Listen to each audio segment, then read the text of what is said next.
नमो नमः। आज हम महर्षि मनु द्वारा विरचित मनुस्मृति की भूमिका के भाग 2 का अध्ययन करेंगे। स्मृति धर्मशास्त्र है। धर्मशास्त्रम तु वे स्मृति यानी मनुस्मृति के दूसरे अध्याय के 10वें श्लोक में बताया गया है कि धर्म के प्रमाण अथवा स्रोत के रूप में स्मृति की गणना है। धर्म के मुख्य स्रोत श्रुति और स्मृति है। अतः श्रुति और स्मृति के द्वारा कहा गया धर्म ही अनुष्ठेय है। श्रुति अथवा वेद स्वतः प्रमाण और स्मृति आदि परत प्रमाण है। कहने का तात्पर्य कि वेदों जो है हमारे अपौरुष माने गए। कहने का तात्पर्य वेदों की गणना किन्हीं पुरुषकर्ता के द्वारा नहीं कही गई है, ये ईश्वर प्रदत्त है, इसीलिए इनको स्वतः ही प्रमाण माना जाता है। इनके लिए किसी प्रमाण की आवश्यकता नहीं होती, किसी भी प्रमाण से इनको सिद्ध नहीं किया जाता है। और स्मृति आदि परत प्रमाण है, यानी स्मृति शास्त्र है वे सभी वेदों पर ही आधारित है। वेदों का अनुसरण ही इनमें किया गया है। वेद के वाक्यों में जिसके करने की आज्ञा दी जाती है उसी का नाम धर्म है। धर्म अनुभव प्रदान है, प्रत्यक्ष अनुमान उपमान अर्थोपत्ति प्रमाणों का विषय नहीं है। अतएव यह शब्द प्रमाण अर्थात वेद के प्रमाण से ही जाना जा सकता है। इसीलिए धर्म में श्रुति अनुसारी स्मृति ही प्रमाण है, जिससे वेदोक्त धर्म का श्रवण अथवा चिंतन किया जाता है वही स्मृति है। जिसमें वेदों के द्वारा बताए गए धर्म का अनुसरण किया जाए उसी को हम स्मृति शास्त्र का कहा जाता है। धर्म के संदर्भ में जो वेद अर्थ अनुभवजन्य और वेद अर्थ अनुवादक मुनिजोर द्वारा प्रणीत वाक्य रूप प्रमाण है उसको ही स्मृति कहते हैं, जैसे मनुस्मृति, याज्ञवल्क्य स्मृति आदि।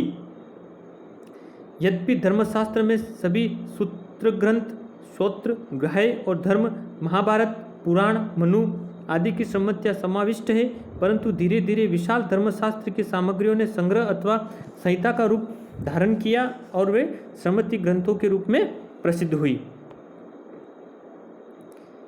और समय समय पर आगे भी स्मृतियाँ आवश्यकता अनुसार बनती गई। प्राचीन सूत्र ग्रंथों और स्मृतियों में रचना की विद्या की दृष्टि से एक विशेष अंतर है। सूत्र सभी अत्यंत सूक्ष्म और सूत्रात्मक है। स्मृतियाँ विष्णु स्मृति को छोड़कर सभी पद्यात्मक है और विवेचन तथा वर्णन की दृष्टि से विस्तृत है। इन स्मृतियों में धर्म की नियमित व्यवस्था उपलब्ध है, अतएव व्यावहारिक धर्म में इनकी स्मृतियों का बहुत ही ज़्यादा महत्व है। याज्ञवल्क्य स्मृति के अनुसार स्मृतियों की संख्या 20 बताई गई है। याज्ञवल्क्य स्मृति के रचनाकार महर्षि याज्ञवल्क्य है, उसमें स्मृतियों की संख्या 20 है। कौन कौन सी है? मनुस्मृति, विष्णु स्मृति, यम स्मृति, अंगिरा, वशिष्ठ, दक्ष, श्रमत, सातप, पराशर, अपस्बम, उष्णा, व्यास, कात्यायन, बृहस्पति, गौतम, शंख, लिखित, हारित, अत्रि और याज्ञवल्क्य। इस सूची में प्राचीन स्मृतिकार बोधायन का नाम नहीं है। पराशर ने अपने को छोड़कर 19 धर्मशास्त्रकारों का नाम दिया, किंतु ये सूची याज्ञवल्क्य से भिन्न है। इसमें बृहस्पति, यम और व्यास के नाम नहीं है। नए नाम कश्यप, गार्ग्य और प्रचेता है। कुमारलिक के तंत्र वात्रिक में 18 धर्म संहिताओं का उल्लेख है। चतुर्विंशति मत में 24 धर्मशास्त्र का ऋषियों के मतों का संग्रह है। इसमें कात्यायन और लिखित को छोड़कर याज्ञवल्क्य द्वारा परिगणित सभी स्मृतिकार और इनके अतिरिक्त गार्ग्य, नारद, बोधायन, वत्स, वैश्वामित्र और शंख का समावेश है। षट त्रिशंत मंत्र में 36 स्मृतियों के मतों का संकलन है। पेटिनिसी ने भी स्मृतियों की संख्या 36 बतलाई है। वृद्ध गौतम स्मृति में 57 स्मृतियों की सूची दी हुई है। यदि भाष्यकारों और निबंधकारों के द्वारा उद्धृत सभी धर्मशास्त्रों को जोड़ा जाए तो उनकी संख्या 131 पहुंचती है।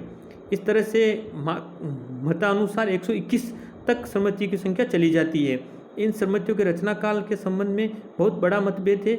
कारण है कि एक तो युग परिवर्तन के कारण नई स्मृतियाँ स्वयं बनती जाती है, दूसरे विभिन्न धर्मशास्त्रीय संप्रदाय वाले लघु, बृहत और आदि को जोड़कर अपने सांप्रदायिक धर्मशास्त्र का विकास करते जाते हैं तो इनकी संख्या बढ़ती जाती है। अतः इनका समय द्वितीय शताब्दी ईसा पूर्व 8वीं शताब्दी ईसा पश्चात के बीच रखा जा सकता है। हमारे आचार्य मनु के द्वारा विरचित मनुस्मृति की क्या भूमिका है कि संपूर्ण धर्मशास्त्री वाङ्मय को 3 भागों में विभक्त किया जाता है। 3 वाङ्मय का है धर्मशास्त्री, उसको 3 भाग में विभाजन कर रखा है। धर्मशास्त्री को धर्मसूत्र पहला, दूसरा विभाजन धर्मशास्त्र और तीसरा टीकाएं। धर्मशास्त्री साहित्य को ही स्मृति साहित्य कहा जाता है, यानी जिसमें धर्म के प्रमुख तत्वों का उल्लेख किया गया है, धर्म के बारे में बताया गया वही स्मृति साहित्य कहा जाता है। स्मृति साहित्य में महर्षि मनु विरचित मनुस्मृति का अद्वितीय स्थान है। मनुस्मृति वेदों के अति समीप है, यानी मनुस्मृति में वेदों का सारभूत रूप ग्रहण किया गया है। वेद के सिद्धांतों को ही मनु ने मनुस्मृति में प्रतिपादित किया है। इस प्रकार मनुस्मृति में वर्णित सिद्धांत श्रुति द्वारा परिपुष्ट तथा समर्थित है। अन्य स्मृति ग्रंथों की अपेक्षा प्राचीन भारतीय सभ्यता एवं संस्कृति के ऐतिहासिक विकास में भी मनुस्मृति का अप्रतिम योगदान है। मनुस्मृति ने हमारे सामाजिक, धार्मिक तथा राजनीतिक परंपराओं को अत्यंत प्रभावित किया है। साथ ही इन परंपराओं के निर्माण में भी इसका योगदान रहा है। किसी भी विषय में द्वैत की स्थिति में मनुस्मृति को ही प्रमाण माना गया है।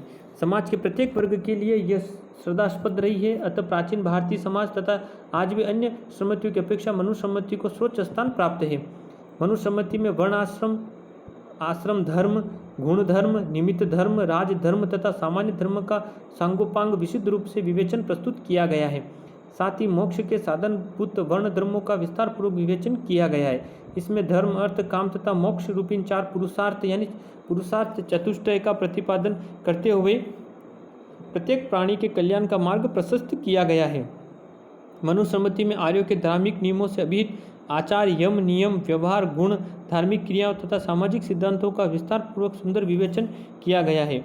इसके अतिरिक्त पाश्चात्य विद्वानों ने भी प्राचीन भारतीय सभ्यता, संस्कृति, धर्म, राजनीति तथा समाज आदि के अध्ययन हेतु मनुस्मृति को ही प्रमाण रूप में स्वीकृत किया है। Professor A B. कित का कथन है कि मनुस्मृति का महत्व मात्र एक ग्रंथ के रूप में नहीं अपितु उसकी निश्चितता रूप से तुलना यूक्रेट्स के महान काव्य से करनी चाहिए। इसके साथ ही जीवन के दर्शन की अभिव्यक्ति के रूप में भी इसका अद्वितीय महत्व है। निश्चय ही मनुस्मृति अपने प्राचीन विषय विस्तार तथा अर्थ गांभीर्य की दृष्टि से स्मृति साहित्य में अपना सर्वोच्च स्थान रखती है।